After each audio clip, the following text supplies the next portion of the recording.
ఇంట్లో మీరెప్పుడైనా ఎలాంటి కలర్స్‌ని గానీ, చైనా గ్రాస్‌ని గానీ వాడకుండా నేచురల్ ఫ్రూట్స్‌తో జెల్లీస్‌ని ట్రై చేశారా?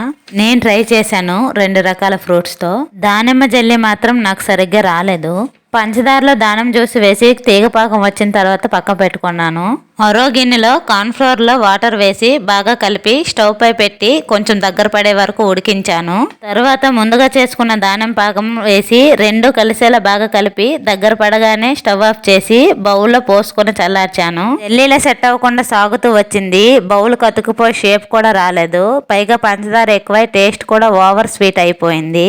కానీ ఆరెంజ్ జెల్లీ మాత్రం అలా కాదండోయ్, పర్ఫెక్ట్ గా వచ్చింది. ముందుగా ఆరెంజ్ జ్యూస్ లో పంచదార వేసి కొంచెం దగ్గర పడే వరకు ఉడికించి తర్వాత కార్న్ ఫ్లోర్ కలిపాను. స్ట్రెచర్ దగ్గరకు పడ్డాక బౌల్లో పోసి చల్లార్చుకున్న తర్వాత డిమౌల్డ్ చేసి చూడండి, పర్ఫెక్ట్ షేప్ వచ్చింది.